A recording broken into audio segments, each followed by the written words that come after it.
Cek, cek, cek. Oke.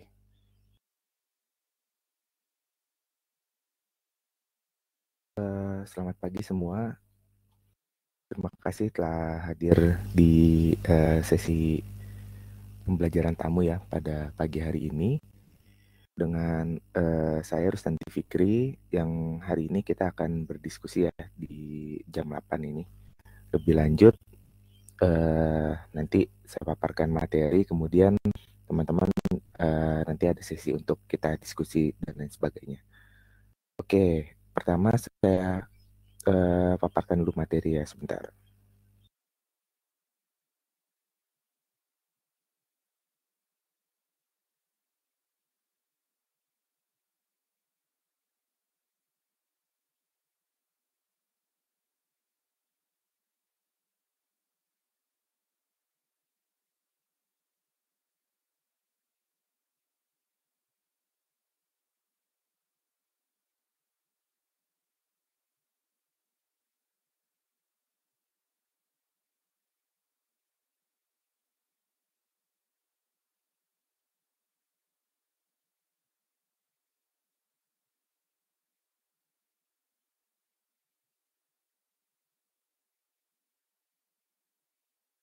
Oke, kita mulai. Bismillahirrahmanirrahim. Selamat pagi semua. Assalamualaikum warahmatullahi wabarakatuh. Sekali lagi saya ucapkan terima kasih kepada teman yang telah hadir di sesi pembelajaran tamu dengan topik Guidance for Product Recommendation ya. Dengan saya Rusnandi Fikri. Nah, di sini kita akan membahas tentang ke data scientist dengan role data scientist tersebut ya, dengan menggunakan teknik-teknik yang ada pada data science. Jika kita kaitkan dengan product recommendation itu akan seperti apa gitu ya, teknik-teknik dan juga apa ya, algoritma yang ada di dalamnya gitu terhadap metode-metode yang ada seperti itu. Nah, di sini kita mulai dulu materinya. Oke, sebelumnya perkenalkan saya Rusnandi Fikri ya dari Telkom Indonesia.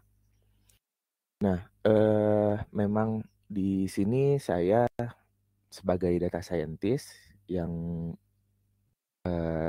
sudah memiliki beberapa pengalaman ya terkait dengan kasus-kasus gitu ya, kasus-kasus yang berhubungan dengan data dan feel free aja untuk menghubungi saya via beberapa apa ya media yang ada di sini gitu ya, bisa dari LinkedIn, WA dan juga email. Oke, hari ini outline yang akan kita diskusikan apa aja sih gitu ya terkait dengan data science for product recommendation. Yang pertama, eh, nanti akan ada introduction dulu nih terkait dengan apa sih recommendation system gitu ya. Kalau kita ingin merekomendasikan suatu produk itu kan pasti kita membuat suatu sistem ya, sistem rekomendasi. Nah, apa sih yang disebut dengan sistem rekomendasi itu gitu ya. Kemudian kenapa kita perlu itu dan lain sebagainya itu akan diperkenalkan dulu. Nah, yang kedua ini udah masuk ke arah technical gitu ya. Ada yang namanya content based filtering, collaborative filtering. Nah, itu nanti bedanya apa gitu di dalamnya dan cara kerjanya seperti apa nanti akan kita bahas lebih lanjut. Kemudian ada hybrid recommendation. Hybrid recommendation ini bisa jadi dalam tanda kutip itu gabungan nantinya. Yang terakhir ada deep learning.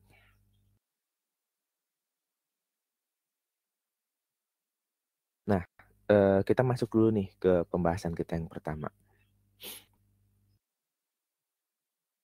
Nah, ini mungkin teman-teman baik teman-teman yang sudah familiar ya dengan nama recommendation system atau recommendation engine, yaitu hampir sama lah gitu ya. Pasti pernah menemui gitu, baik teman-teman yang udah familiar ataupun belum. Nah, kita menemuinya di mana? Sekarang gitu. Sekarang sepertinya tidak ada dari kita gitu ya, setidaknya mahasiswa gitu, yang belajar atau berkomunikasinya itu nggak lewat handphone itu kayaknya sekarang sih udah nggak ada gitu ya, apalagi di kota-kota besar gitu ya. Nah, eee, dengan penggunaan handphone gitu ya, setidaknya pasti teman-teman pernah buka online shop gitu ya, e-commerce atau juga di Netflix gitu. Ini di sini ya, ada beberapa platform yang disebutkan gitu, ada Google, Instagram, Spotify, Amazon, Netflix gitu ya. Kemudian bisa juga YouTube dan lain sebagainya. Nah, di dalamnya itu kita pasti pernah diberikan penawaran suatu barang, ataupun produk lainnya gitu ya. Nah, itu merupakan salah satu contoh recommendation system gitu ya. Kalau kita belanja misalnya, belanja ke laptop misalnya gitu, kita mau beli laptop nih di e-commerce. Nah, setelah kita klik laptop gitu, terus nanti di bawahnya ada semacam bar gitu ya, sebaris, 2 baris gitu misalnya, yang akan menawarkan produk-produk lainnya. Misalnya ditawarin lagi nih keyboard atau mouse-nya gitu, atau mungkin laptop lainnya yang mirip seperti yang kita cari gitu. Nah, itu merupakan salah satu, eee, implementasi dari si recommendation engine ini atau recommendation system gitu ya.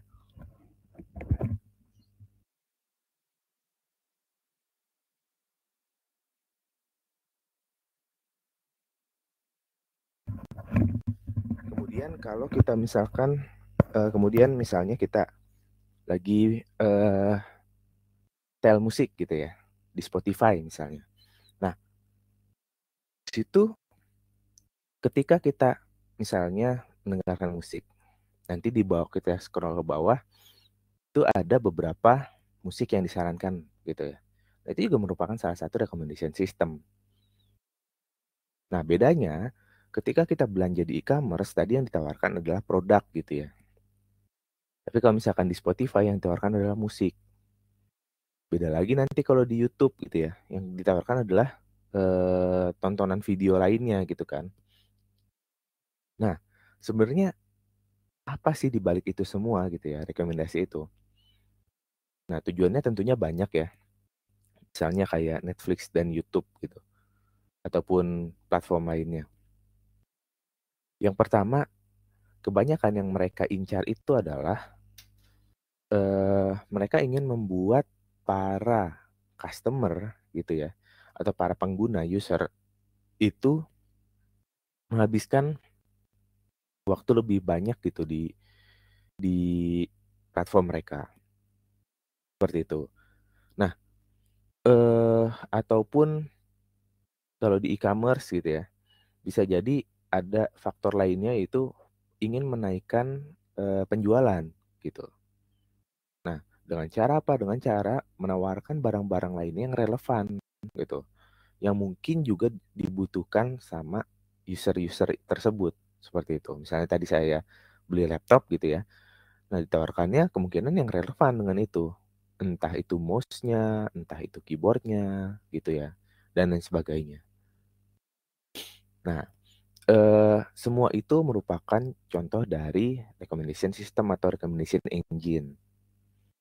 Nah, ini 2 istilah yang, sebenarnya bisa kita kategorikan sebagai hal yang sama gitu ya, sistem dan engine gitu. Walaupun memang kalau kita ngomongin recommendation system itu biasanya udah jadi satu kesatuan semuanya gitu ya. Tapi kalau engine itu sebenarnya engine-nya aja di dalamnya, teknik-teknik di dalamnya aja gitu. Kalau sistem biasanya udah lebih ke packaging sampai dengan production, seperti itu. Nah, cara pengertiannya dulu gitu ya, recommendation engine adalah subclass dari machine learning, yang sebenarnya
Cek.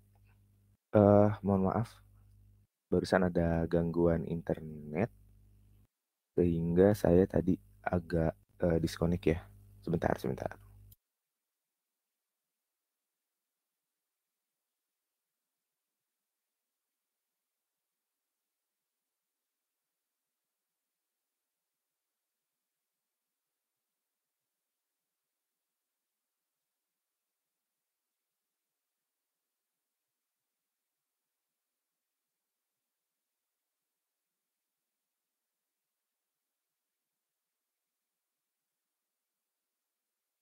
Oke, kita lanjut ya.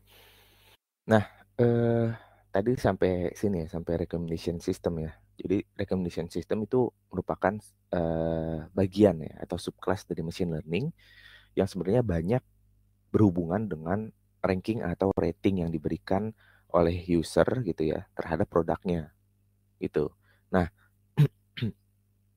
atau secara singkat ya bisa didefinisikan adalah recommendation system itu merupakan prediksi yang kita berikan untuk merekomendasikan suatu produk gitu ya, atau bisa juga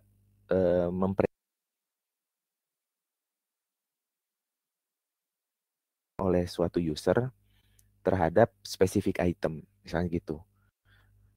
Artinya apa? Artinya selain recommendation system itu berguna untuk memberikan rekomendasi produk, ini loh untuk memberikan penawaran produk, ini loh yang akan saya tawarkan loh kepada para user gitu ya, produk-produk ini gitu ya.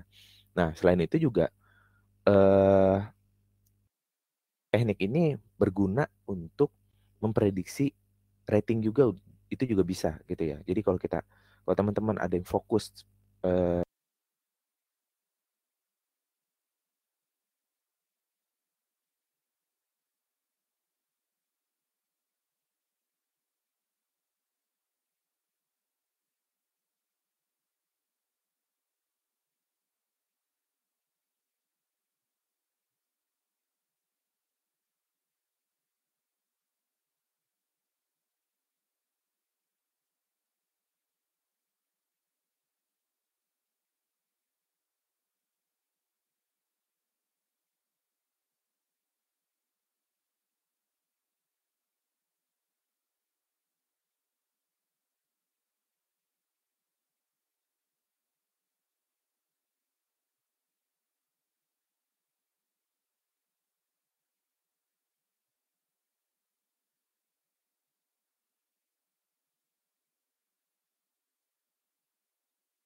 tes.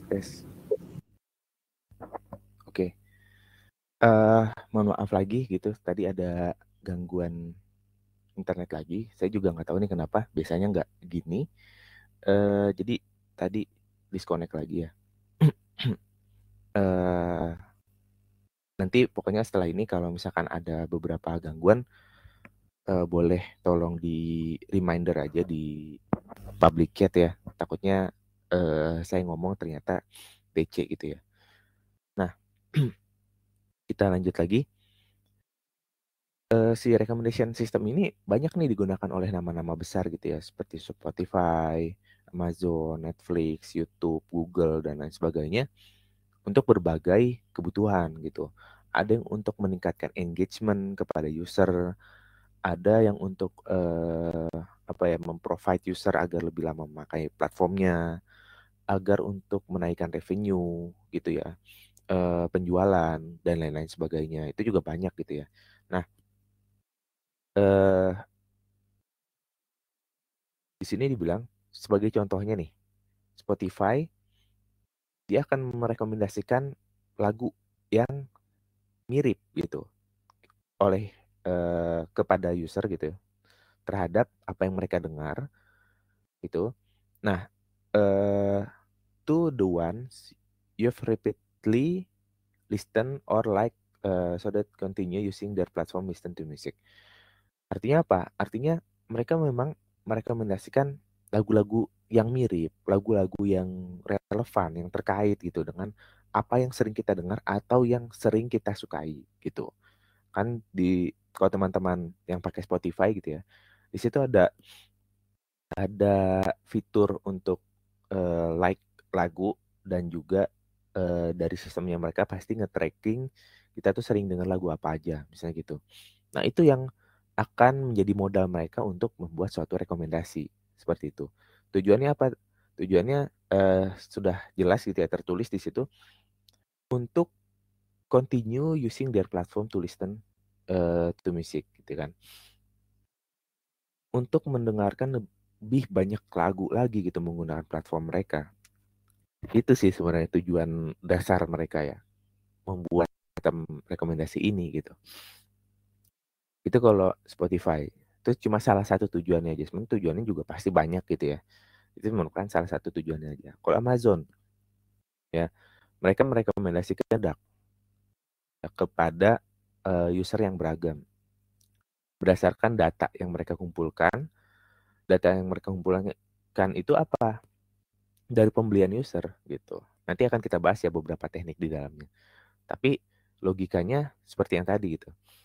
Kalau misalkan saya membeli laptop terus nanti bakal ditawarin apa aja. Nah, tentunya penawaran itu juga nggak bisa ngasal kan gitu. Nanti banyak faktor yang bisa mendukung penawaran itu berasal dari logik atau metode mana aja. Oke, kita lanjut. Nah, eh, sebelum kita masuk ke berbagai teknik, metode, dan lain sebagainya terkait dengan recommendation system, kita harus tahu dulu nih, sebenarnya kalau kita punya task gitu ya untuk membuat suatu recommendation engine, untuk apa sih kita melakukan tugas itu gitu? Apa sih efeknya untuk bisnis yang kita jalankan? Kalau teman-teman ambil sudut pandang dan pola pikirnya dari praktisi gitu ya. Kalau di industri itu pasti pragmatis aja kan. Kita melakukan sesuatu, ada nggak impact-nya untuk company kita, untuk bisnis kita, dan lain sebagainya gitu. Beda kalau misalkan penelitian gitu. Kalau misalkan teman-teman melakukan penelitian, yang teman-teman harus pikirkan cuma saya melakukan penelitian ini sebagai solusi dari permasalahan saya. Itu yang berkontribusinya untuk siapa? Kontribusinya itu yang paling wajib hanya kepada penelitian itu sendiri, kepada ilmu pengetahuan gitu. Jadi sebenarnya di kasus penelitian itu kontribusi kepada masyarakat, kontribusi kepada industri, kontribusi kepada teknologi dan lain sebagainya, itu kontribusi nomor sekian. Kontribusi yang paling utama itu adalah kontribusi terhadap ilmu pengetahuan itu sendiri. Kalau penelitian tuh kayak gitu.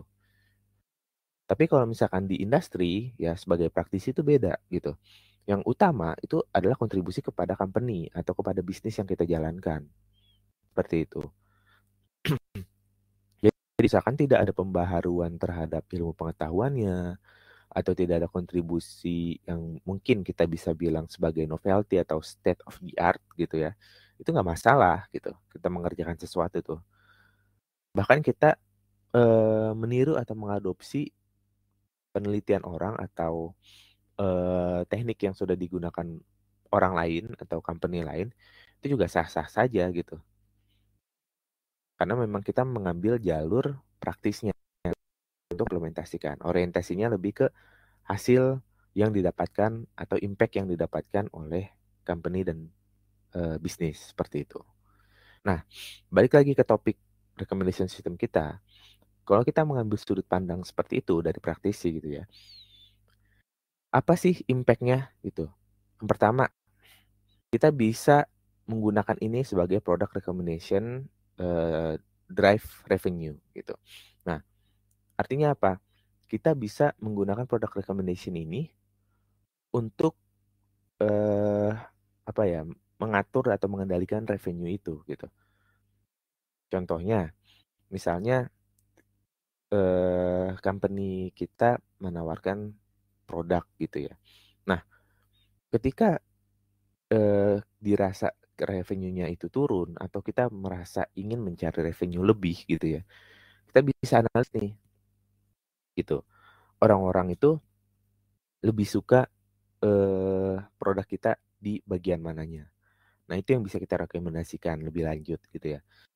Terus spesifik kepada tiap user. Misalnya kita di e-commerce. Kita pasti punya tuh data-data tiap user, historical transaction-nya dia apa saja gitu kan. Nah, dari situ kita bisa membangun metodenya gitu untuk menawarkan sesuatu. Kalau misalkan sejauh ini makanan, kemudian roti, sayur-sayuran,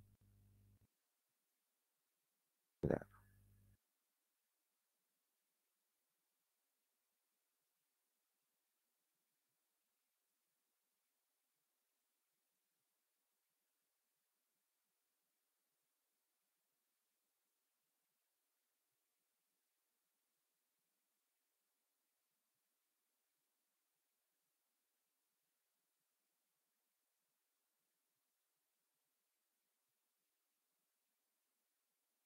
Oke, oke. Ini share screen-nya masih kelihatan kan ya? Kita lanjut dulu. Ketika kita tahu setiap user itu historical transaction-nya seperti apa gitu ya. Nah, itu bisa menjadi modal kita untuk merekomendasikan barang. Misalnya user A itu sering beli bahan makanan, sayur-sayuran, roti dan segala macam, ya berarti besok-besok kita akan rekomendasikan kepada dia itu bahan makanan lainnya gitu. Entah itu daging, entah itu ikan, entah itu bahan makanan laut gitu, seafood gitu ya, atau bahan makanan yang instan dan lain sebagainya. Nah, untuk apa? Untuk drive revenue. Dengan dia membeli lebih banyak berarti revenue ke kita juga pasti lebih banyak, seperti itu. Yang kedua, shoppers buy more. Ini untuk marketplace contohnya ya atau e-commerce, atau visitors view more itu untuk platform semacam YouTube. Ya YouTube, Netflix dan lain sebagainya gitu. Artinya apa? Artinya mereka ingin meluangkan resource mereka secara lebih gitu ya ke platform kita. Kalau misalkan marketplace atau e-commerce, eh, yang mereka bisa berikan kepada kita itu apa? Uang kan, gitu kan. Nah, makanya mereka ingin membeli lebih banyak gitu. Ketika kita bisa mendrive recommendation system ini dengan baik gitu. Atau kalau misalkan di YouTube ya bisa sih beli cuma mungkin pembeliannya itu dalam arti iklan atau YouTube Premium gitu ya. Bukan macam marketplace atau e-commerce yang memang menjual produk dengan sangat banyak gitu. Nah, oleh karena itu di sini yang disorot oleh eh, saya gitu ya. Untuk YouTube ataupun platform semacam itu ya humor gitu. Kalau misalkan kita bisa mendrive recommendation system dengan lebih baik, maka user itu akan menonton lebih banyak atau menonton lebih lama lagi gitu apa yang kita sajikan di platform tersebut, seperti itu. Nah, yang ketiga, shoppers and visitors stay longer. Nah, ini terkait dengan apa? Terkait dengan kalau teman-teman yang dari bisnis pasti kenal dengan istilah customer retention, ya, menjaga customer gitu. Nah, dengan cara banyak gitu. Kita menjaga quality dari produk kita, quality dari platform kita dan lain sebagainya. Nah, ini recommendation system ini menjadi salah satu bentuk atau eh, salah satu perwujudan usaha kita gitu ya untuk customer retention itu gitu. Dengan rekomendasi ya, misalnya secara secara gampang aja gitu. Saya menggunakan marketplace atau e-commerce X gitu ya. Kenapa? Karena menurut saya dia merekomendasikannya itu tepat gitu. Saya lagi pengen cari handphone, dia udah nawarin handphone dengan baik gitu ya, sesuai yang saya inginkan. Saya pengen beli laptop, dia menawarkan laptop dengan baik juga gitu ya. Dia menampilkan ketika entah dia merekomendasikan secara langsung ataupun saya search tuh hasilnya relevan semua misalnya gitu. Nah, itu banyak kasus-kasus seperti itu yang menjadi suatu customer itu menjadi loyal ya terhadap platform atau aplikasi tertentu gitu ya. Nah, itu yang menjadi poin ketiga ini gitu. Shoppers and visitors stay longer. Terus poin yang keempat, upselling dan cross-selling. Nah, ini sepertinya eh, istilah yang familiar juga ya di bisnis gitu ya. Bedanya apa? Kalau upselling itu kan biasanya gini. Kalau saya suka beli apa ya, misalnya beras gitu ya. Nah, kalau upselling itu nanti dengan rekomendasi ini saya bisa membeli beras lebih banyak lagi gitu. Nah, kalau cross selling itu membeli barang lainnya yang relate dengan beras gitu ya. Bisa jadi beli bahan makanan lainnya gitu ya. Nah, eh dengan lebih banyak lagi juga tentunya. Ini impact-nya ke sini juga atau dampaknya ke sini juga nih recommendation system itu gitu ya. Nah, poin selanjutnya, better user experience. Nah, ini juga benar-benar relate karena teman-teman bisa ingin kalau misalkan teman-teman belanja online tuh e-commerce gitu nggak ada penawaran atau rekomendasi untuk teman-teman di mana semuanya harus nyari sendiri gitu ya, nge-search sendiri dan lain sebagainya. Itu pasti akan menyebabkan apa ya? Menyebabkan kurangnya interest atau kurangnya rasa ketertarikan customer terhadap platform tersebut gitu. Kalau misalkan teman-teman suka menemui produk yang sesuai untuk kamu, orang lain atau pengguna lain juga beli ini loh, misalnya kayak gitu. Itu semuanya recommendation system gitu. Dan justru hal-hal seperti itu yang terbukti sekarang ini itu menjadi better user experience gitu, better UX-nya gitu. Dengan ditawarkan seperti itu, experience pengguna itu menjadi lebih baik gitu menurut mereka daripada mereka tidak ditawarkan apapun sama sekali gitu. Dan ini juga mengherankan ya, ini kan juga kayak kita kalau di bisnis seperti itu kita kan seperti jualan gitu ya. Dan sangat aneh kalau misalkan orang jualan tuh nggak nawarin sesuatu gitu ya. Itu bukan jualan namanya gitu kan. Nah, menurut saya ini natural sih, udah pasti menjadi better UX gitu. Kalau memang ini di drive dengan baik. Terus poin selanjutnya lead to repeat visits. Nah, dengan rekomendasi yang tepat, mau kita dalam platform streaming seperti YouTube gitu ya, itu pasti eh, kalau penggunanya udah seneng gitu ya dengan apa yang kita rekomendasikan, dia akan nonton lagi gitu. Hari ini sampai malam tidur, besok balik lagi ke platform kita gitu ya. Itu kan repeat visit namanya. Nah, kalau misalkan di e-commerce gimana? Dia bisa jadi repeat visit bahkan repeat buying gitu. Kita tawarkan dengan baik, dia besok datang lagi, lihat-lihat lagi, cari-cari barang lagi di platform kita dan sampai dengan beli lagi gitu. Nah, itu yang akan kita maintain gitu. Nah, poin terakhir ya, creation of customer loyalty. Nah, itu balik lagi tadi ya. Ini impact dari customer retention.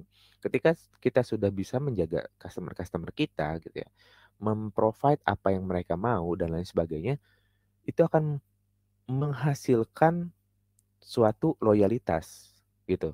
Sehingga ketika kita mampu menjaga itu, akan makin banyak tuh tercipta customer-customer yang loyal, seperti itu.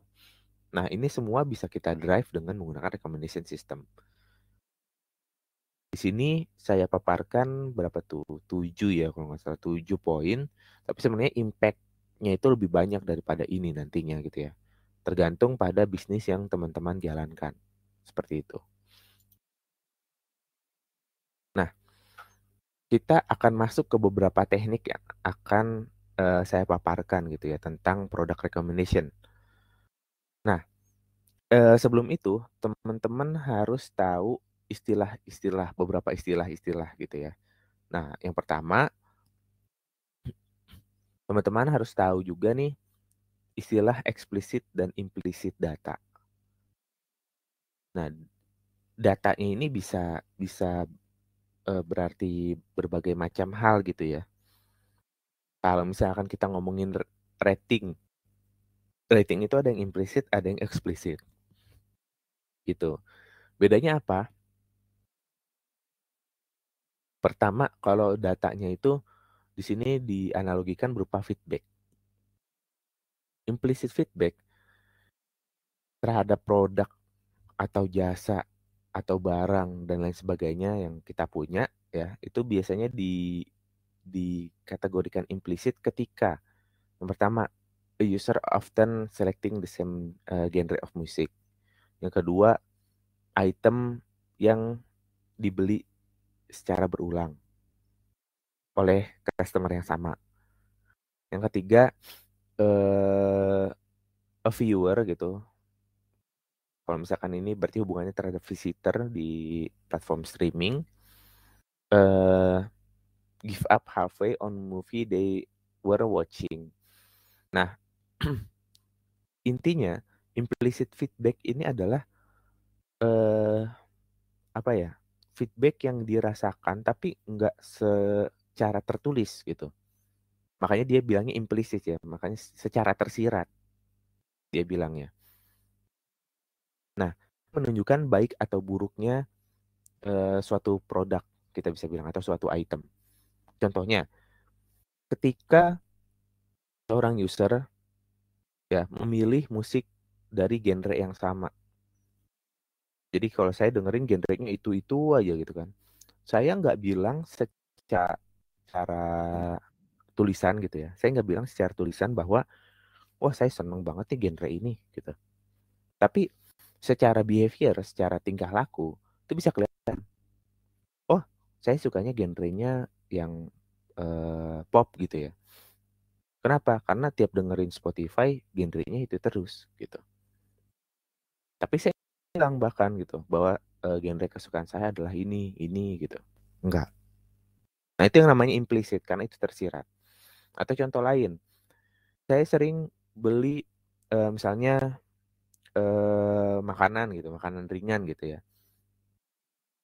Tapi beli terus. Kayak misalkan seminggu bisa 4 kali atau bahkan beli setiap hari gitu. Nah, apakah saya bilang kepada toko tersebut bahwa wah saya seneng banget nih makanan ini gitu? Belum tentu kan. Tapi ketika saya melakukan behavior atau tingkah laku yang seperti itu, hampir beli tiap hari atau bahkan beli setiap hari, itu kan bisa menjadi feedback tersirat ya. Jadi feedback tersirat dari saya bahwa oh saya menyukai produk ini gitu.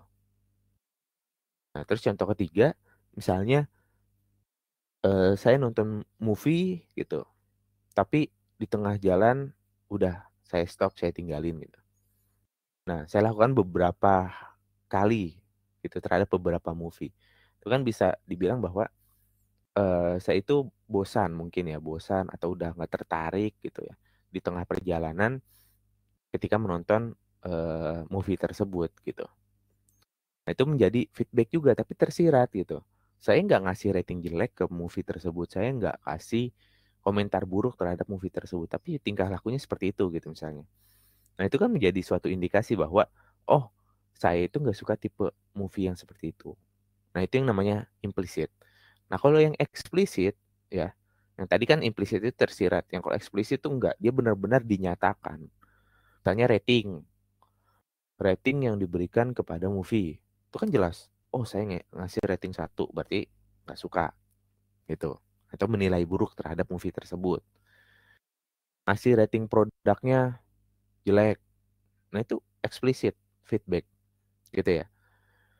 Terus misalnya kan tertulis di sosial media atau setidaknya tertulis di kolom komentar. Itu juga eksplisit. Karena apa? Karena ada bukti nyatanya. Jadi kalau explicit feedback itu yang jelas bisa kita lihat secara fisik.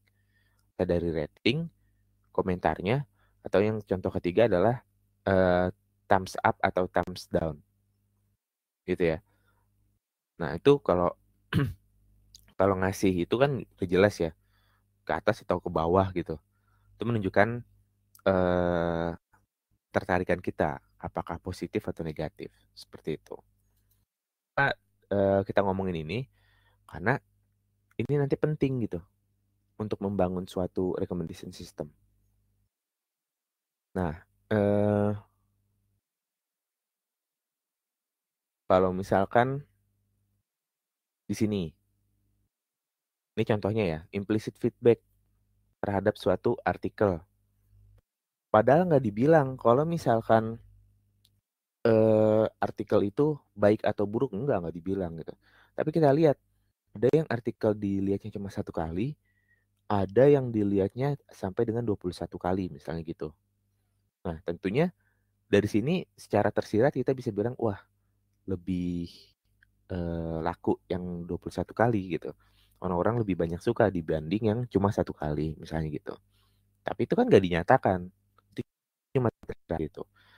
Nah, terus yang eksplisit contohnya yang tadi thumbs up dan thumbs down atau rating atau skala seperti ini.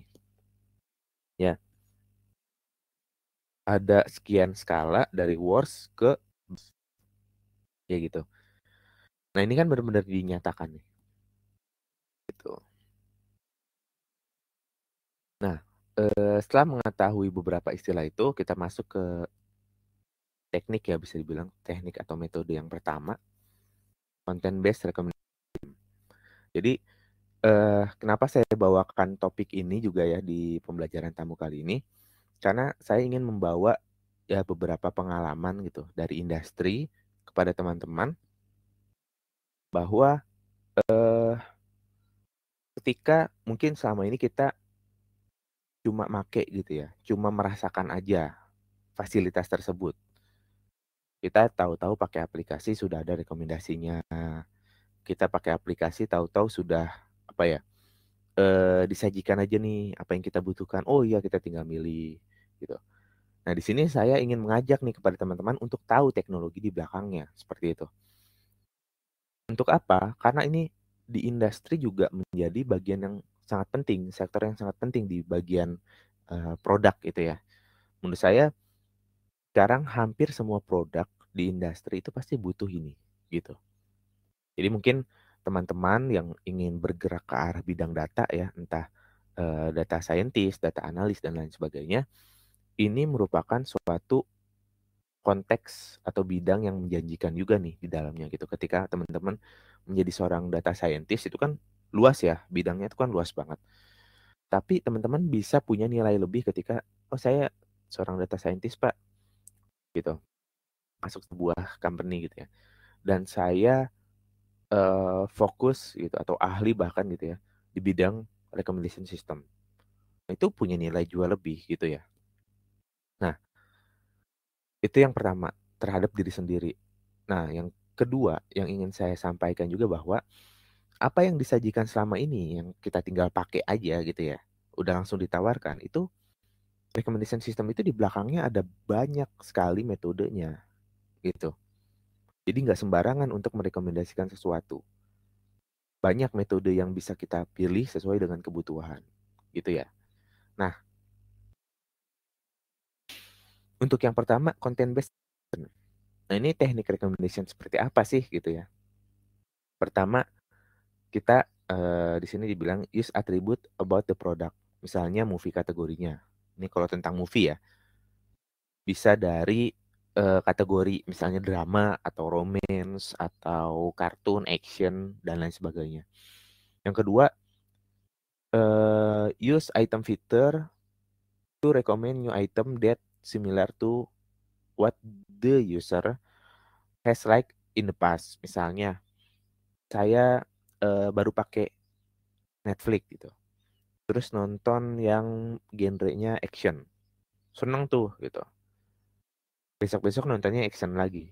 Nah, otomatis ketika kita ngomongin content based recommendation, si Netflix itu bakal merecord saya sering nontonnya actionnya apa aja.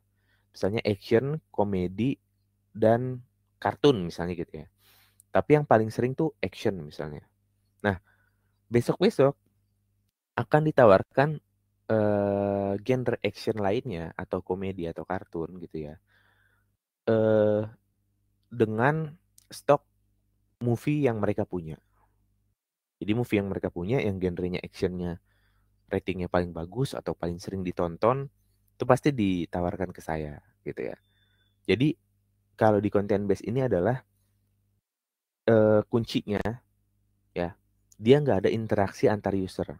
Interaksinya antara saya dan platformnya aja langsung gitu. Oh saya sukanya action ya udah si Netflix punya stok film action apa aja itu langsung ditawarin aja ke saya gitu. Gitu ya. Makanya di poin keempat dan kelima tuh ada bacaan don't rely on another user preference. Jadi nggak ada tuh preferensi dari user-user lain, nggak ada hubungan kayak gitu. Jadi yang berhubungan cuma saya dan platformnya terhadap produk yang dia tawarkan gitu ya. Jadi nggak ada interaksi antar user. Kalau interaksi antar user tuh artinya gini, saya suka action gitu ya. Nah, ada orang lain suka action juga. Ketika orang lain nonton film action, dia tuh nonton film romance juga, misalnya gitu. Nah, makanya saya direkomendasiin romance. Nah, ini nggak kayak gitu. Content based tuh nggak kayak gitu. Kalau yang tadi, contoh yang tadi itu namanya ada interaksi antar user gitu. Rekomendasi yang terjadi ke saya itu disebabkan oleh orang lain juga gitu. Nah, itu namanya interaksi antar user. Tapi kalau content based enggak gitu. Content based ke saya aja gitu. Usernya nggak ada yang lain. Jadi yang berhubungan di sini bukan user to user, tapi saya terhadap produknya aja udah gitu. Nah, di poin keempat dibilang, misalnya ada user A suka drama dan romance. Nah, kita bisa gunain informasi itu aja untuk merekomendasikan movie yang similar ya, movie yang similar ke grup itu gitu. Movie yang terkait dengan grup romance dan juga drama. Itu kalau content base. Cukup seperti itu aja gitu ya.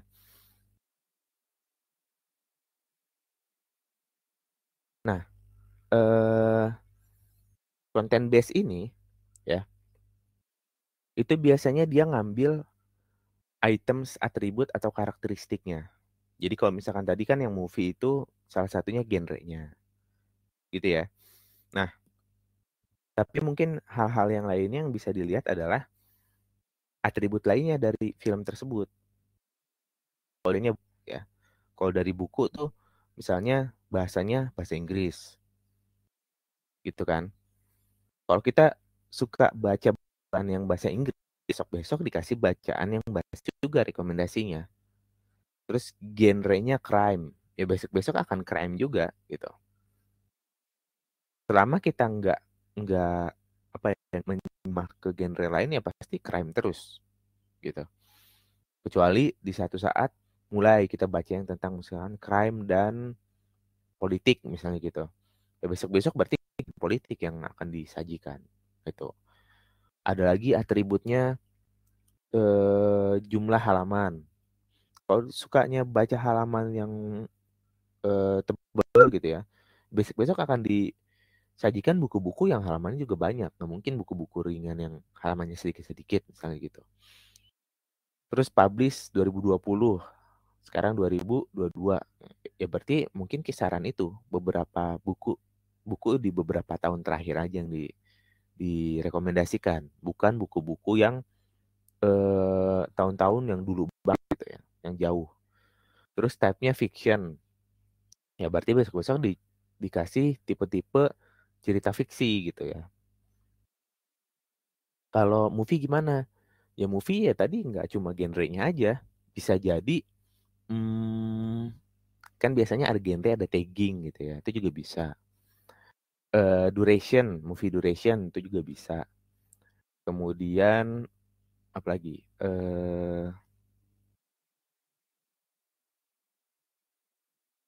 Bahas mirip-mirip sih sebenarnya sama buku. Cuma bedanya adalah movie itu lebih ke tontonan gitu ya. Kalau buku itu kan bacaan. Jadi mungkin ada duration juga, movie duration. Bedanya dari buku. Tapi sisanya banyak sih yang sama. Misalnya kayak author, atau R-nya siapa aja, tipenya, genre gitu ya. Terus movie tahun berapa gitu.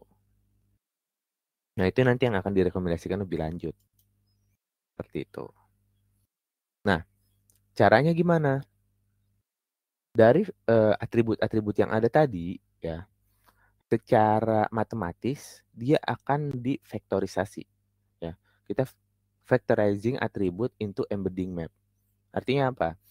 Dari atribut-atribut yang ada sebelumnya nih. Misalnya kalau buku ini nih atributnya semua ini tuh yang ada pada buku tersebut, itu akan kita vektorkan, kita buat vektornya sehingga dapat dipetakan di dalam ruang dimensi vektor, di ruang vektor gitu ya. Di ruang vektor yang biasanya disebut dengan embedding map. Karena kita bisa petakan ke dalam ruang vektor ini gitu. Nah, konsep tersebut itu disebut dengan embedding gitu. Makanya disebut embedding map. Memvektorisasikan atribut itu disebut dengan embedding. Gitu ya. Di sini udah lumayan ya, penjelasan udah lumayan jelas. Collection of items mapping into some finite dimensional vector space. Nah, maksudnya apa? Dia akan di mapping atau dipetakan ke dalam dimensi ruang vektor yang terhitung. Artinya terhitung di sini apa? Ini nih. Kalau misalkan di sini atributnya ada berapa nih? Language, length, publish, genre, author, dan type. 1, 2, 3, 4, 5, 6. Berarti dimensinya 6. Kayak gitu. Dimensinya 6, maka akan dipetakan ke dalam ruang vektor berdimensi 6. Gitu ya. Nah, setelah itu diapakan? Setelah itu kita hitung kemiripannya. Gitu. Nah, di sini ada suatu rumus matematik yang sangat umum digunakan untuk menghitung similarity. Jadi sebenarnya kalau ngomongin similarity ya, konsep similarity itu kan luas ya, banyak rumusnya juga yang bisa kita pakai. Tapi di sini yang menurut saya cukup umum digunakan untuk menghitung suatu similarity ada yang namanya cosine similarity, rumus cosine similarity. Nah, rumusnya kayak gini ya. Cos theta dari dua buah vektor, vektor A dan vektor B adalah, hitungnya kayak gini nih. Vektor A kita kalikan dengan vektor B, kita dot product dengan vektor B, dibagi panjang vektor A dikali panjang vektor B. Atau kalau kita notasikan secara matematis lebih lanjut, itu seperti ini. Perkalian AB itu sigma A kali B, AI dikali BI, di mana I-nya 1 sampai dengan N, dibagi akar dari AI kuadrat, I-nya 1 sampai N, dikali akar dari BI kuadrat, I-nya 1 sampai N juga. Itu. Nah, itu cosine similarity. Nah, kalau rumusnya sih emang kayak gini nih. Tapi teman-teman nggak perlu khawatir kalau misalkan emang mendalami tentang recommendation engine. Kita cukup tahu konsep ini aja nih. Karena yang ngitungin nanti bukan kita. Yang ngitungin itu nanti komputer gitu ya. Tapi kita harus tahu nih konsep ini. The closer documents are the documents are by angle and the higher is the cosine similarity atau cos theta-nya. Gitu. Nah, Artinya apa? Kalau deket atau enggaknya itu dari angle-nya atau sudutnya, gitu ya. Tahu kalau misalkan dilihat dari similarity-nya, berarti yang similarity-nya makin tinggi, itu dia akan semakin mirip. Tapi kalau dari sudut, semakin kecil sudutnya, dia akan semakin mirip, gitu ya.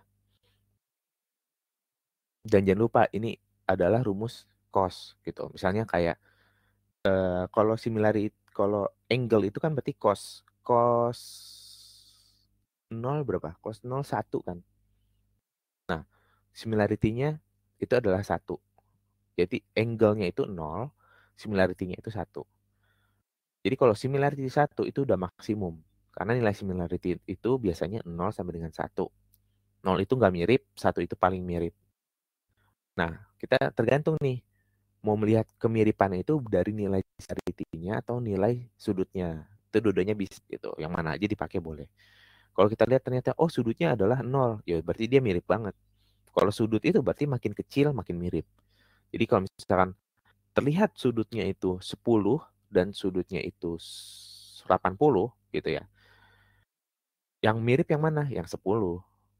Itu kalau ngomonginnya di sudut. Tapi kalau ngomonginnya di nilai similarity-nya ya, nilai similarity-nya ada yang 0,8 sama 0,2. Yang paling mirip yang mana? Misalnya A dan B nilai similarity-nya 0,8. Barang C dan D nilai similarity-nya 0,2. Nah, dari dua pasang itu yang sebenarnya mirip itu yang mana? Yang A dan B. Karena nilainya 0,8 dibandingkan yang C dan D itu nilainya 0,2. Kayak gitu. Nah, untuk real case-nya gitu ya. Cara perhitungannya kayak gimana sih sebenarnya gitu. Nah, misalnya ini nih. 2, 5, 3, 4-nya itu dari mana? Bisa jadi ini dari rating gitu ya. Misalnya saya tadi eh, punya apa ya? Punya platform Netflix misalnya gitu ya. Terus saya nonton yang genrenya fantasi dan drama. Kemudian eh dari beberapa film ini mau dicari nih gitu. Saya nontonnya filmnya yang tengah nih, yang Star Wars. Nah, saya mau cari nih kira-kira yang mau direkomendasikan itu Harry Potter atau yang bawah apa nih? Fast and Furious katakanlah gitu ya. Nah, ini lebih mirip yang mana gitu. Nah, ini dihitung nih dengan cosine similarity. Oh, ternyata yang lebih mirip itu yang Harry Potter gitu. Makanya bisa nanti kita rekomendasikan Harry Potter gitu ya. Nah, terus kalau dari perhitungan cosine similarity, kita bisa bentuk dari yang gambar yang di kanan ini nih. Saya kasih rating dulu nih kepada beberapa eh apa nih? Film gitu ya. Kepada beberapa film. Ada yang nanya 7, ada yang nanya 4, ada yang nanya 10. Terus dipetakan nih genre filmnya. Oke. Kalau udah, kita ambil nih yang ada nilainya nih. 7, 4, 10 untuk genre film ini. Terus kita kalikan di dalamnya. 7 kali 1, nih 7 kali 0 kali 0. 7 kali 1, 7 kali 0, 7 kali 1. 4 juga kayak gitu dikaliin ke samping. 10 dikaliin samping. Nah, ini yang namanya user filter vector. Tahu? Ini adalah vektor dari yang kita bentuk dari fitur-fitur yang ada pada user ini. Satu user ya, ingat ya ini ya. Terus ketika kita ngitung ini gitu ya, itu kan udah jadi tuh 7 00 707 00040 dan seterusnya. Nah, terus kita jumlahin ke bawah. Nah, makanya kita dapat vektor untuk si user ini terhadap genrenya fantasi, action, kartun, drama, komedi itu seperti ini. Nah, terus kita buat bobotnya. Ini tinggal 10 dibagi jumlah total aja nih. 10 dibagi jumlah total, 7 dibagi jumlah total, dan seterusnya. Nah, terus balik lagi ke sini, ya. Kita kan akan memprediksi untuk user ini kira-kira dia suka nggak sih film-film yang bawah ini gitu kan.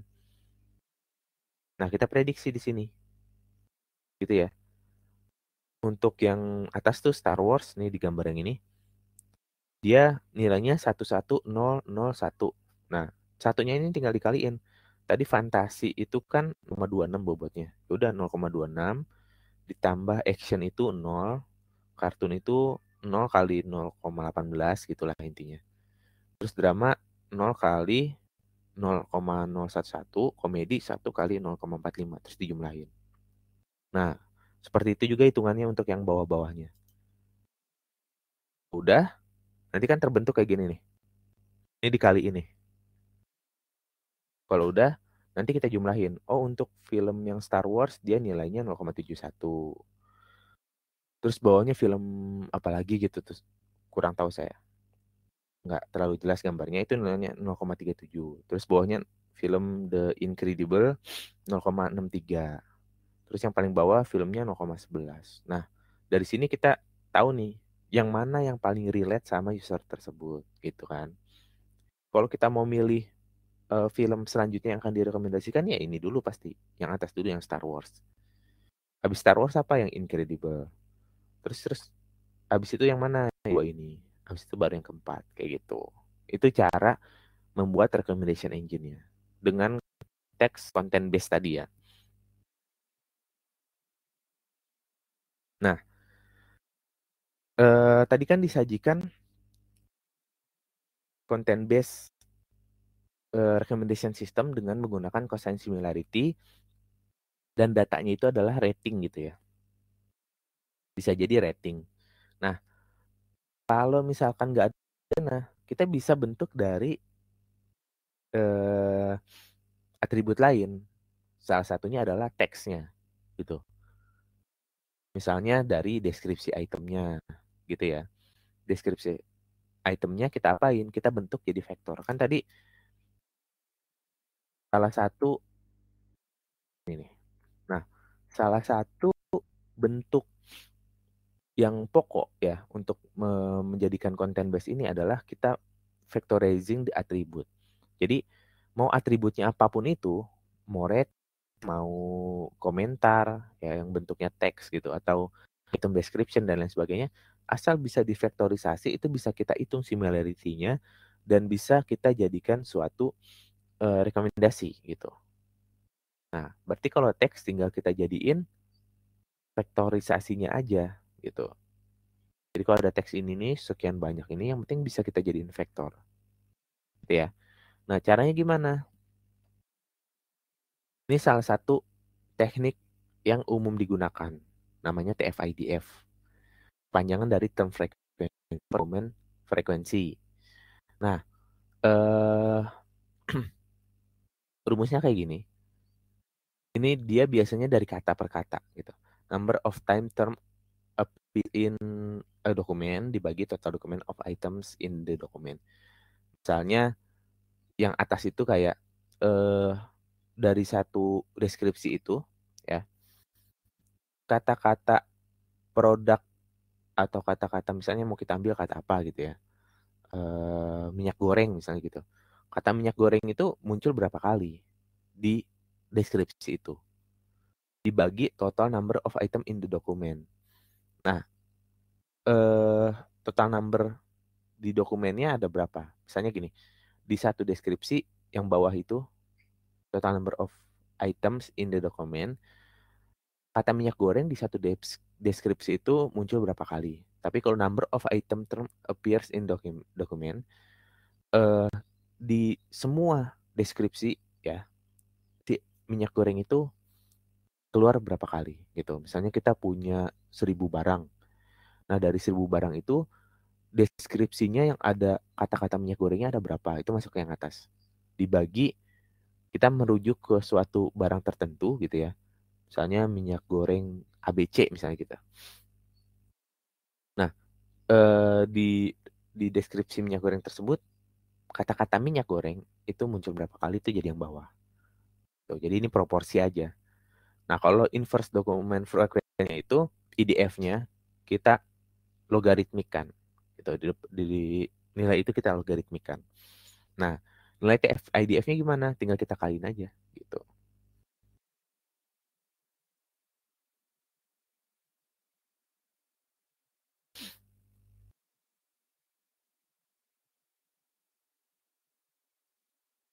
Nah, ini contohnya.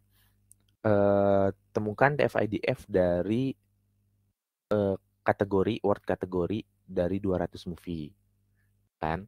Nah, terus ada 200 movie 1, 2, sampai 200. Movie 1 mengandung 5 kata kategori dari 100 kata. Jadi misalkan ada 5 kategori, biasanya kan film kategorinya nggak cuma satu gitu ya. Bisa aja action sama romance, action sama komedi misalnya gitu. Atau lebih dari 2, action, komedi, romance. Nah, dia ceritanya ada 5. Total kategori yang ada yang kita punya itu 100. Berarti TF-nya 5/100 gitu. Nah, IDF-nya log dari ini. Kan dari 200 movie ada 10 movie yang mengandung kategori yang ada 5 ini gitu. Ya berarti 200/10. Log dari 200/10 1.300. Nah, maka nilai TF-IDF-nya tinggal kaliin 0,5 kali ini. Hasilnya 0,065 gitu. Itu nilai TF-IDF. Nah, kalau jadi angka kayak gitu, kita bisa membuat similarity-nya gitu. Nah, rumusnya sama. Ketika kita udah jadi angka kayak tadi, masukin ke rumus cosine similarity dengan movie-movie yang lain gitu ya. Nanti bisa tuh kita buat title, kalau kita mainnya di movie, title, terus ini plot itu biasanya deskripsi movie-nya.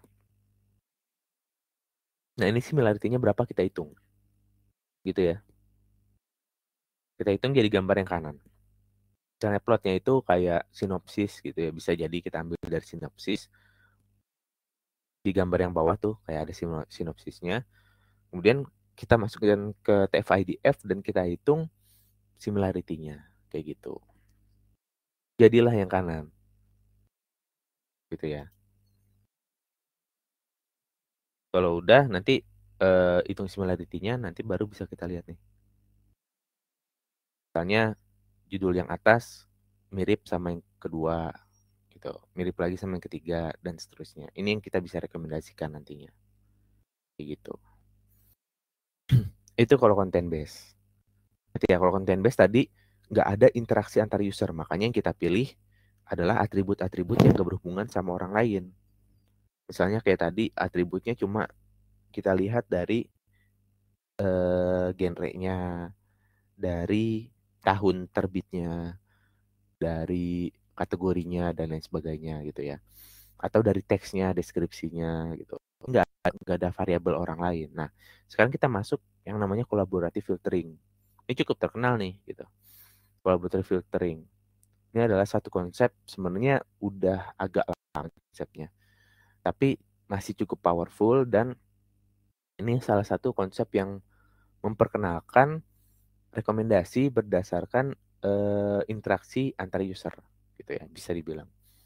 Contohnya gimana? Misalnya, ini eh, ada 2 orang gitu ya. Ada 2 orang user. Misalnya sebelah kiri itu suka es krim, donat dan kopi gitu ya. Nah, kita relatekan ke sebelah kanan. Nih, ke yang perempuan, dia suka es krim juga, suka donat juga. Nah, kira abis itu kita tawarin apa? Tentunya kopi. Kenapa? Karena kita lihat dari orang lain behaviornya. Kalau dia suka es krim, suka donat, maka dia suka kopi. Nah, ketika ada user baru, dia beli es krim dan beli donat, maka selanjutnya akan kita tawarkan kopi gitu. Itu logik dasarnya. Atau kayak gini, lebih kompleksnya lagi. Eh kita akan merekomendasikan barang ke user yang sebelah kanan. Gitu ya. Dia udah nonton Pirates of Caribbean sama nonton John Wick. Nah, ada nih user lainnya, dia ketika udah nonton Pirates of Caribbean, udah nonton John Wick, dia makan nonton Mission Impossible. Dan dia juga nonton The Matrix, gitu kan. Nah, ketika let's say yang di kanan ini saya gitu ya, ketika saya udah nonton Pirates of Caribbean, nonton John Wick, nanti sistem ini akan bekerja. Oh, karena orang lain ketika udah nonton 2 film ini akan nonton 2 film yang bawah, maka saya juga otomatis akan direkomendasikan film yang bawah. Kenapa? Karena dari, eee, transaksi yang ada gitu, dari data yang ada, orang-orang ketika suka dengan 2 film yang atas, pasti suka juga dengan 2 film yang di bawah, gitu. Makanya saya nanti akan direkomendasikan 2 film yang di bawah itu. Itu logika dari collaborative filtering. Yang sangat berbeda dari content based tadi adalah, ingat nih kita mempertimbangkan variabel orang. Orang lain apa, itu jelek juga gitu. Nah, collaborative filtering ada yang namanya user base dan item base. Mungkin tentang ini tuh, yang user base itu biasanya namanya user to user collaborative filtering. Kalau yang item base itu namanya item to item collaborative filtering. Intinya apa? Kalau misalkan yang user base itu menggunakan similarity antar user. Tapi kalau yang item base menggunakan similarity antar user untuk intinya gitu. Nah, kalau terus yang kedua, build user to item matrix. Ini agak kebalik sih sebenarnya nih. Yang ini build item to user. Bentar, saya edit dulu deh. Ini sebenarnya uh, between product deh, tuh, biar relate. Ini sebenarnya dibalik item to user.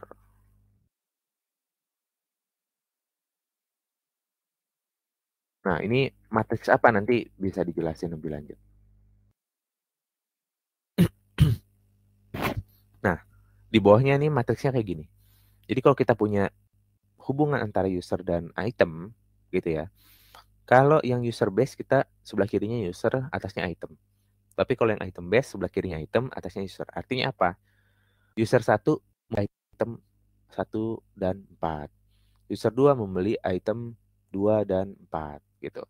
Nanti dicek nih user 1, user 2, user 3 itu yang berdekatan. Makanya saya mau rekomendasi user. Nanti dilihat dulu user 1 tuh miripnya sama siapa. Misalnya miripnya sama user ketiga. Gitu. Nah, ketika user 1 dan 3 mirip, dia akan direkomendasikan misalkan user 3 belum beli user 1 belum beli barang kelima, user 3 udah. Nanti user 1 ya rekomendasikan barang kelima, misalnya gitu. Nah, kalau item base gimana? Kalau item base, ini item 1 dibeli oleh user 1 dan 3. Item 4 dibeli oleh user 1 dan 3 gitu. Jadi kalau kita lihat kemiripannya, item 1 tuh mirip sama item 4. Jadi kalau orang-orang beli 1 kemungkinan akan direkomendasikan juga item 4 sebagai barang yang similar. Nah, kalau di penerapannya di industri ini biasanya gini nih. Kalau user base itu yang orang lain juga membeli gitu. Ketika kita membeli beberapa barang gitu ya. Terus nanti tahu-tahu muncul rekomendasi orang lain juga membeli ini loh. Nah, itu user base. Kalau ada kata-kata orang lain. Tapi kalau ada kata-katanya cuma oh nih, pilih produk sejenis. Nah, itu biasanya item base. Gitu ya. Nah, cara buatnya gimana? Nih ada step by stepnya. Jadi kita buat dulu nih biasanya user to item matrix itu biasanya kita bentuk dari pivot dulu. Nah, kita kan bisa buat pivot ya. Di Excel ataupun Python tuh bisa semua. Pivotnya dulu kita buat.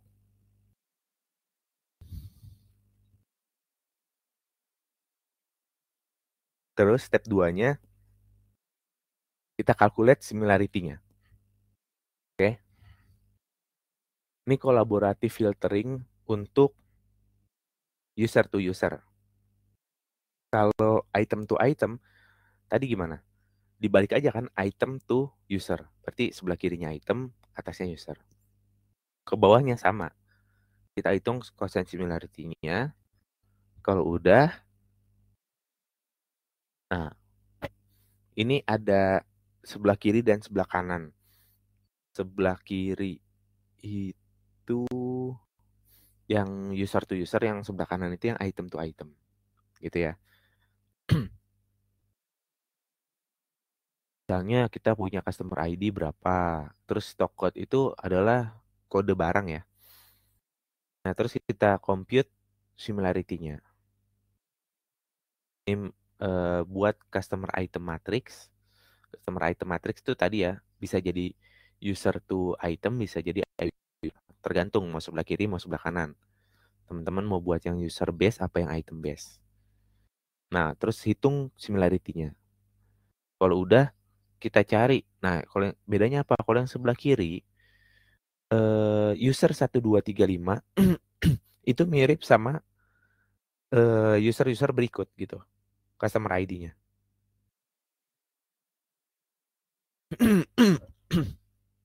Nah, kalau yang sebelah kiri, ketika user to user ya, karena yang kita hitung kan kemiripan usernya ya.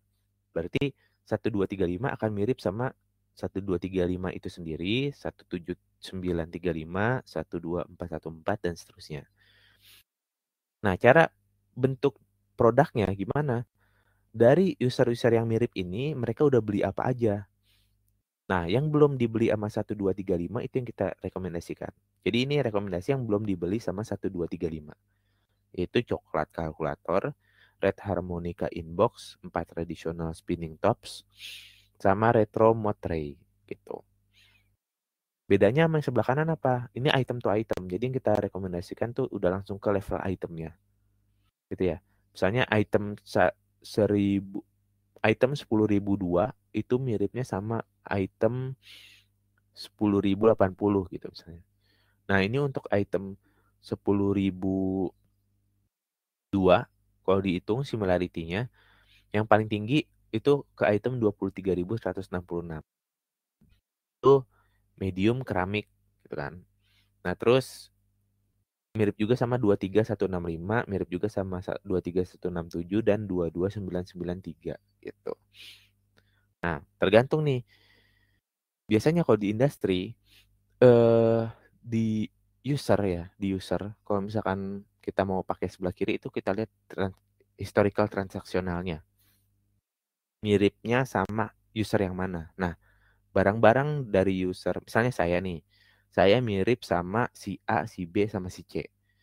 Nah, dari A, B, C yang udah pernah dibeli sama mereka dan belum pernah saya beli itu apa aja. Misalnya yang belum pernah saya beli itu misalnya kecap, teh, kopi, terus roti dan lain sebagainya. Nah, itu yang akan direkomendasikan kepada saya gitu.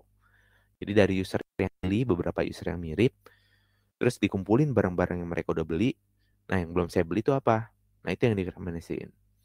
Tapi kalau yang sebelah kanan, item to item, itu biasanya dari historical transaksional saya, dipilih beberapa beberapa item paling baru, misalnya 5 item terbaru yang saya beli itu apa.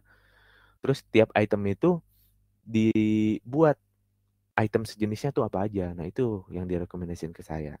Nah, intinya ya antara si user to user sama item to item berarti filter. Nah, itu untuk collaborative filtering yang biasa. Sekarang kita masuk ke arah hybrid ya. Ini udah langsung sih sebenarnya hybrid dan ini biasanya pakai neural network atau deep learning.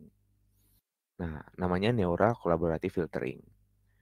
Konsepnya sama. Konsepnya kita mengendingkan suatu atribut gitu ya. Misalnya di sini ada Bob dan Joe. Si Bob ini kan di sini kita pandang dari menyukai movie action dan romance. Kalau Bob vektornya seperti ini, kalau Joe kayak gini. Gitu kan. Nanti dilihat kemiripannya seperti apa. Nah, misalnya Bob user ID-nya sekian, Joy user ID-nya sekian. Dan ini juga bisa dibentuk dari representasi vektor lainnya. Misalnya nggak cuma user ID, tapi misalnya dari kategori yang dia sukai, terus tahun film yang dia sukai dan lain sebagainya. Itu kita embedding semua, kan? Nah, kurang lebih yang sederhana model arsitekturnya itu kayak gini. User embedding sama item embedding itu dijumlahkan atau digabung, concatenate vector. Jadi misalnya user embeddingnya di sini ada user ID. Ini yang paling simpel sih user ID sama movie ID aja. Tapi kalau misalkan mau yang lain ini juga bisa. Misalnya ada user ID, terus di dalam sini ada umur juga. Pokoknya hal yang terkait dengan usernya itu masuk ke embedding user. Hal yang terkait dengan itemnya atau movie-nya itu masuk ke embedding item. Gitu ya. Nah, di sini contohnya yang paling dasar. User ID masuk ke embedding, movie ID masuk ke embedding. Gitu. Kalau udah dia di-concatenate, digabung aja gitu vektornya. Terus masuk ke fully connected layers ya. Teman-teman mungkin yang ikut pembelajaran terjadwal data science atau yang mengarah ke AI gitu itu mungkin udah lebih familiar. Fully connected layer itu adalah neural network yang apa ya bisa dibilang fully connected itu yang multi layer perceptron lah setidaknya gitu ya. Itu fully connected layer yang udah saling berhubungan sampai dengan nanti outputnya. Gitu intinya. Nah, nanti bisa kita prediksi deh vektornya. Gitu ya. Secara umum kayak gini nih. Mungkin kalau teman-teman yang sudah dapat materi tentang neural network ini bisa lebih paham. Karena konsepnya sederhana. Kita punya dua embedding vector, tinggal kita gabung aja concatenate terus masuk ke fully connected layer gitu. Sampai dengan tujuannya kita gitu. Nah, tujuannya ini tadi yang romance dan action gitu ya. Kalau prediksinya kayak gini, berarti yang 0,2 itu untuk romance, yang 0,8 itu action. Berarti dia lebih menyukai yang action kayak gitu. Tergantung labelnya nanti. Kalau teman-teman nanti ada labelnya itu kategorinya ada banyak ya di sini nanti tentunya ada banyak juga nih dalamnya angkanya. Gitu ya. Itu prediksi ketertarikan vektor untuk suatu user kayak gitu. Oke, ketika kita sudah punya recommendation system, cara evaluasinya gimana sih gitu. Nah, sebenarnya kalau teman-teman dalamin tentang recommendation system, banyak sih cara evaluasinya. Cuma kalau misalkan kita tuh di industri biasanya ngomongnya cara evaluasinya itu ada dua lah bisa dibilang ya. Eh, ada yang lebih ke evaluasi secara model, ada yang lebih ke evaluasi secara bisnis. Gitu ya. Kalau evaluasi secara model nih saya bahas evaluasi secara model dulu. Itu ada banyak. Kalau pendekatannya kayak gini, itu kan bisa pendekatan secara klasifikasi ya. Mau pilih genre yang romance atau action gitu. Nah, itu bisa jadi evaluasinya itu berdasarkan metrik evaluasi dari klasifikasi. Bisa pakai akurasi, precision, recall gitu ya. Tapi kalau pendekatannya adalah regresi, misalnya kita memprediksi ketertarikan suatu film terhadap misalnya saya gitu ya. Oh, si Rusnandi ini saya mau prediksi kira-kira dia di film Transformer dia bakal ngasih rating berapa ya gitu. Berdasarkan historical data yang dia punya. Itu kan regresi ya. Kira-kira saya akan memberikan rating berapa kepada film Transformer misalnya gitu. Oh, nanti bisa aja prediksinya oh ratingnya 4 atau 4,1, 4,3 gitu dari skala 0 sampai 5 gitu ya. Itu kan regresi. Nah, metriknya itu bisa jadi metrik-metrik regresi kayak MAE, RMSE dan lain sebagainya. Ataupun ada beberapa metrik yang didefine atau didefinisikan untuk general. Salah satunya ini, hit ratio at K. K-nya itu bisa diganti nilainya berapa? Bisa 10, 100. Yang umumnya sih 10 atau 100 gitu ya. Seenggaknya. Nah, ini menunjukkan apa? menunjukkan seberapa tepat kita gitu kan ketika kita mengenerate nih.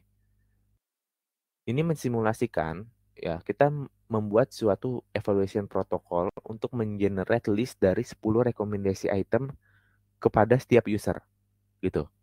Nah,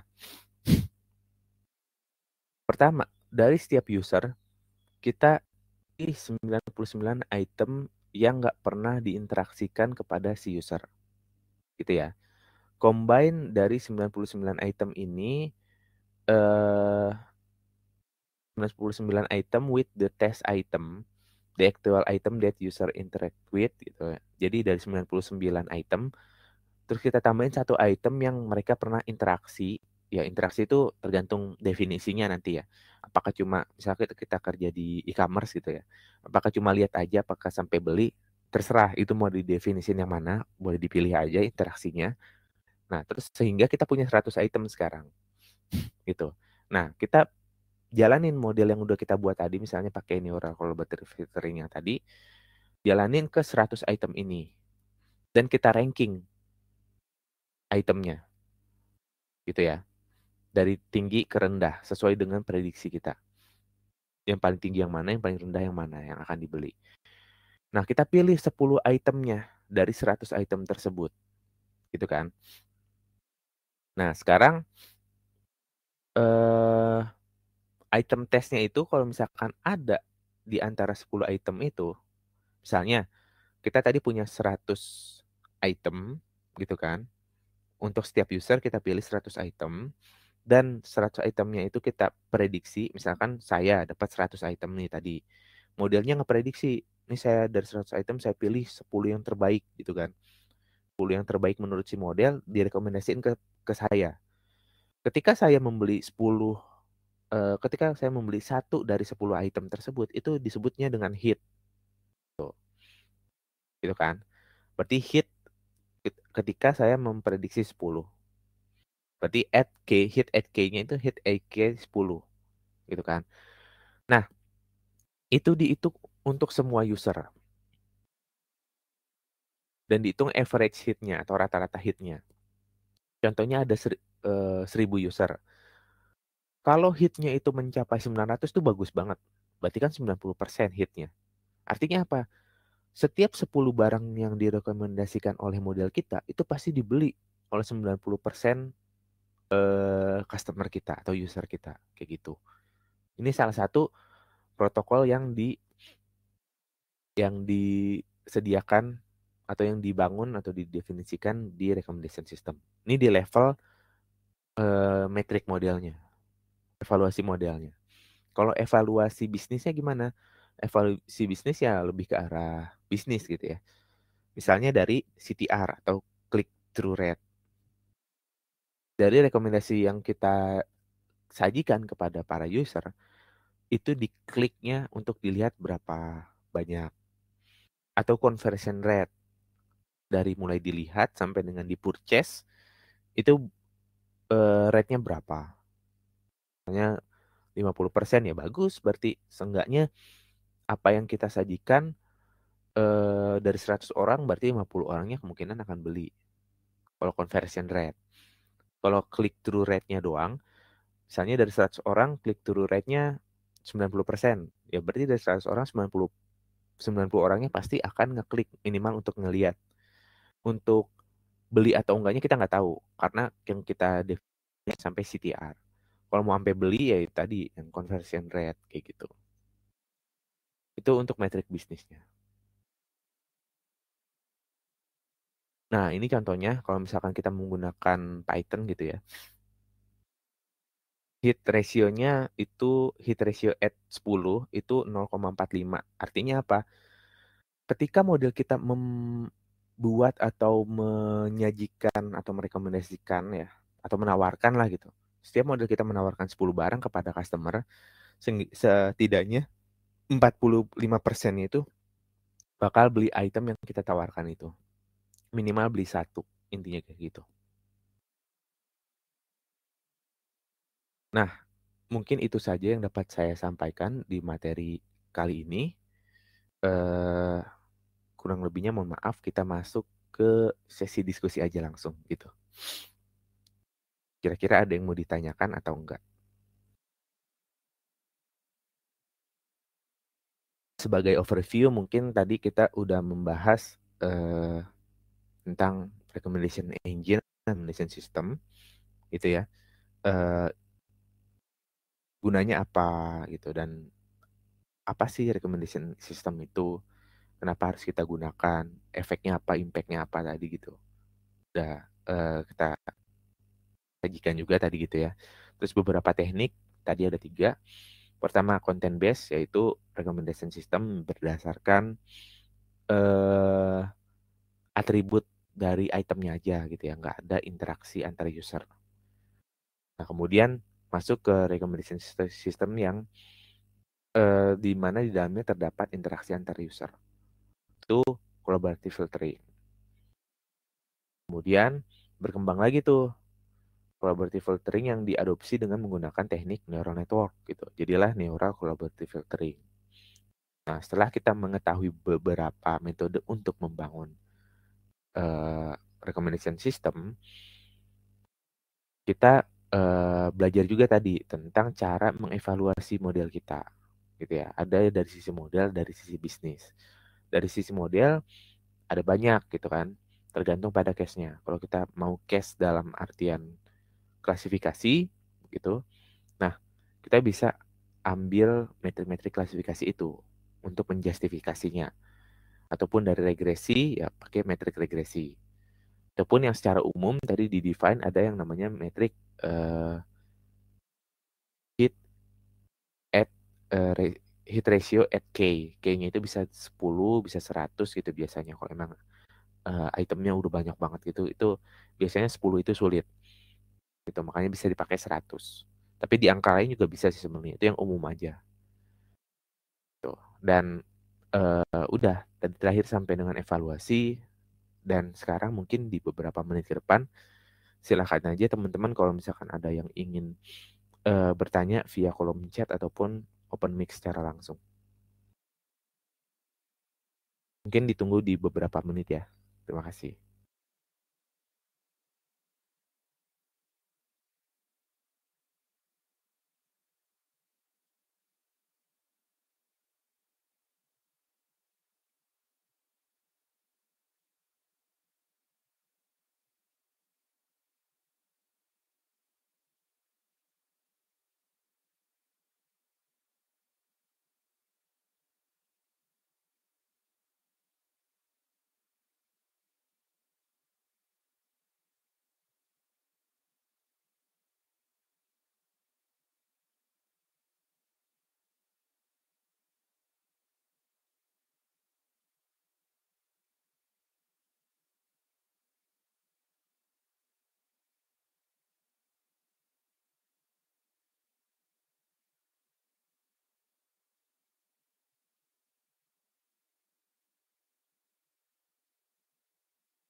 Oke, silakan dituliskan aja ya pertanyaannya sambil jawab satu persatu. Mulai dari pertanyaan Muhammad Naufal, algoritma mana saja yang digunakan dalam sistem rekomendasi produk? Terus apa itu mesin rekomendasi produk dan versi dari mereka sebagai teknik data science-nya ya. Eh, mungkin tadi kita kan jelasin recommendation system secara general ya tadi ya. Nah, yang buat produk yang mana itu sebenarnya bisa semua gitu. Jadi jangan terpaku pada nggak ada kata-kata produknya itu berarti nggak bisa dibuat untuk produk ya itu bisa semua gitu ya. Kan tadi kita sebentar ke outline-nya dulu deh. Di sini kan tadi kita udah bahas yang content based filtering, collaborative filtering, dan tadi ada neural collaborative filtering. Nah, tiga-tiganya bisa digunakan untuk produk gitu. Jadi produk itu di sini nggak ada kata-kata produk karena produk itu kan juga luas ya. Jadi kalau misalkan collaborative filtering untuk barang, produk yang barang itu bisa. Untuk produk yang movie itu bisa. Produk untuk video streaming itu juga bisa. Lagu juga bisa gitu. Jadi semuanya bisa untuk produk apapun itu. Gitu ya.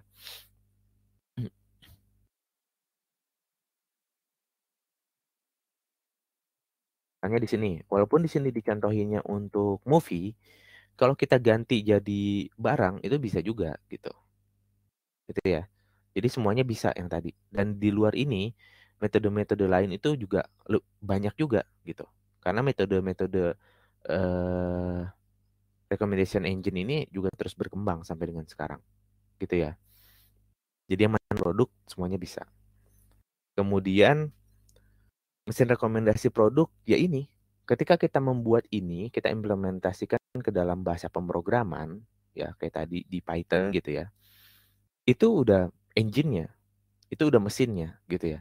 Tinggal nanti biasanya kalau misalkan di sebentar, kalau misalkan di industri, ketika kita sudah buat ini karena mungkin sesi pembelajaran tamu ya, jadi nggak disediakan sesi hands on-nya gitu ya. Mungkin nanti di kesempatan lain mungkin ya kalau kita membahas lebih dalam lagi yang ada sesi hands on-nya itu mungkin bisa terlihat. Kalau kita udah jadi ini mengimplementasikan ke dalam bahasa pemrograman gitu, biasanya Python kalau saya sih di industri itu udah engine-nya. Tinggal nanti kita packaging-nya itu mau mau gimana. Kalau misalkan biasanya ada yang maunya bikin recommendation engine terus kita bentukin table untuk setiap user direkomendasiin item apa aja gitu. Itu endpoint-nya. Ada yang bentuk table, ada yang bentuk API gitu ya. Biasanya sih seperti itu. Itu mungkin definisi dari mesinnya ya, mesin recommendation produk kalau secara industri. Terus berbagai versinya ya itu tadi yang paling umum biasanya content based sama collaborative filtering. Cuma ketika sekarang eh, udah banyak metode yang digabung sama neural network, salah satunya yang tadi neural collaborative filtering, itu sangat-sangat membantu. Kenapa? Karena proses neural network itu kan sudah dalam tanda kutip sudah sangat terbukti efektif gitu ya dan mengimprove berbagai bidang gitu, baik dari komputasi maupun hasilnya gitu. Makanya bisa digabung-gabung juga tuh sama neural network gitu ya. Nah, ada juga versi yang seperti itu. Tapi ada juga versi lainnya, misalnya kayak dia pakai neural network juga cuma berbasis graph gitu. Graph neural network itu juga ada juga. Ada juga yang kalau tadi datanya table, ada juga yang gambar kayak gitu. Banyak sih sebenarnya variannya itu versinya mereka. Sesuai kalau menurut saya sih kita nggak perlu tahu semuanya. Yang penting kita tahu sesuai dengan kebutuhan kita. Misalnya nanti teman-teman ke industri butuhnya rekomendasi untuk gambar barang. Ya berarti kita pakai metode-metode yang support untuk mengolah gambar gitu dengan baik. Pakai neural network misalnya CNN gitu, gitu misalnya ya untuk gambar. Kalau untuk ada juga sequence ya, sequence recommendation system. Kalau sequence itu gimana? Biasanya kita recommendation system yang pembelian secara terurut. Misalnya pertama saya beli roti, besok saya beli mentega. Nah, besoknya lagi akan ditawarkan beli apa? Misalnya beli mesis gitu ya. Nah, itu sequence. Jadi ada dia mempertimbangkan keterurutan itu. Kalau di movie misalnya hari ini saya nonton eh Furious. Besok nonton Mission Impossible. Nah, besoknya lagi bakal nonton apa nih? Kayak gitu. Itu juga ada yang sequence. Sebenarnya banyak banget variannya gitu. Makanya di sini saya sajikan dulu yang dasarnya gitu. Gitu ya kalau misalkan eh jawaban dari pertanyaan Muhammad Naufal. Mudah-mudahan menjawab. Kalau misalkan ada silakan dituliskan lagi aja di kolom eh, public chat ya. Terus lanjut ke pertanyaan Akbar. Apakah recommendation system itu bisa masuk ke task unsupervised learning? Nah, memang kalau misalkan teman-teman baca lebih lanjut, dia itu bisa masuk ke dua hal ya, yang tadi saya bilang, yang sempat saya mention juga. Mungkin detailnya seperti ini. Dia itu bisa masuk ke supervised learning, bisa juga unsupervised. Kalau supervised learning, contohnya gimana? Misalnya saya akan direkomendasikan film yang diprediksi akan dikasih rating bagus ke saya. Bisa pakai pendekatan regresi ya. Nah, regresi itu supervised learning, gitu kan. Jadi dari atribut data yang saya punya, prediksi aja kira-kira si Rusnandi ini akan memprediksi film ini ratingnya berapa gitu. Jadi misalkan ada kandidat filmnya itu ada 100 gitu. Nah, dari atribut yang saya punya dibentuk model, prediksi aja ke 100 film itu. Oh, film yang A akan diprediksi oleh model, saya akan ngasih rating 4,0. Film B 4,5, film C 3,0. Nah, diurutin aja tuh 1 sampai 100 gitu. Diurutkan dari paling tinggi ke paling rendah. Nah, itu yang akan direkomendasikan kepada saya. Misalnya top 5-nya, top 10-nya gitu akan direkomendasikan ke saya gitu. Tapi di belakang itu tadi kan pendekatannya supervised learning ya, yaitu regresi. Itu bisa. Kalau unsupervised learning bisa nggak? Bisa juga. Kalau unsupervised learning yang tadi nih, ini nih. Ini kan sebenarnya nggak ada labelnya. Dia itu akan memilih apa? Nggak ada. Jadi dia cuma memandang dari user lain sukanya apa itu direkomendasikan ke dia. Makanya hal yang seperti ini nih itu lebih ke asosiatif gitu ya, fungsi asosiatifnya di recommendation system. Jadi kalau association itu kan dia lebih ke unsupervised learning ya, jadi nggak ada labelnya. Cuma kita bisa mengasosiasikan dia ya relate dari user lainnya gitu kan. Nah itu nanti akan direkomendasikan ke user yang ini. Itu konteks yang unsupervised learning gitu. Jadi dua-duanya bisa gitu ya. Mau supervised learning atau unsupervised learning. Balik lagi tergantung pada case-nya. Baik teman-teman di industri ataupun untuk penelitian, tugas akhir dan segala macamnya ya. Itu tergantung case-nya. Mau supervised learning atau unsupervised learning, dua-duanya bisa. Asalkan dibentuk model yang tepat juga dan metrik evaluasi yang tepat juga. Kalau misalkan yang unsupervised learning tadi kan bisa hit ratio at K, yang unsupervised learning. Tapi kalau yang supervised learning bisa ngikutin dari bawaannya supervised learning. Kalau misalkan tadi regresi, ya pakai metrik regresi bisa gitu. Jadi misalkan tadi rating yang diprediksi dan rating yang beneran saya kasih itu nanti ada selisihnya berapa. Misalnya saya kasihnya 4,1, diprediksinya 4,0. Berarti ada selisih error 0,1 di model yang kita bentuk. Kayak gitu. Itu juga bisa kita lihat nantinya.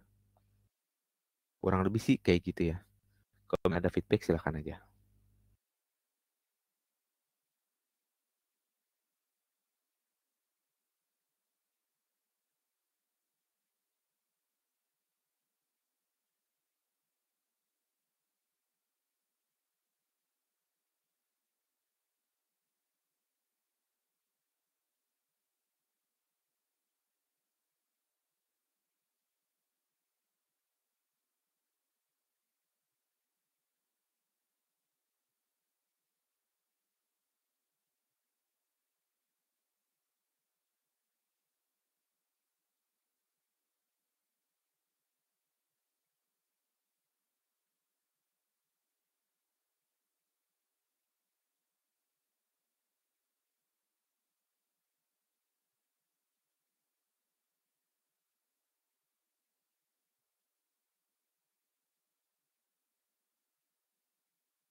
Oke, baik. Sepertinya sudah tidak ada pertanyaan lagi ya. Kalau begitu, mungkin bisa kita.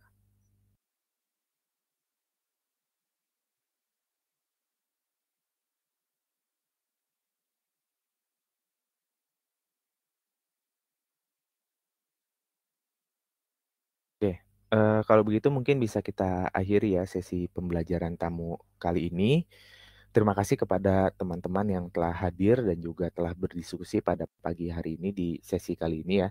Eee, untuk teman-teman yang sudah hadir di sini jangan lupa nanti, yang mengikuti MSIB ya, untuk klaim sertifikatnya ya ditampil sebagai bukti keikutsertaan. Dan juga kalau ada pertanyaan lebih lanjut atau diskusi yang lebih lanjut, saya terbuka aja untuk dihubungi gitu, lebih lanjutnya lagi. Oke, sekian dari saya. Mohon maaf apabila ada kesalahan ataupun kekurangan dari materi yang disampaikan pada pagi hari ini. Mudah-mudahan kita bisa ketemu lagi di sesi-sesi lainnya ya, untuk diskusi lebih lanjut. Akhir kata, selamat pagi semua. Wassalamualaikum warahmatullahi wabarakatuh. Saya izin untuk, akhiri sesi ya. Terima kasih.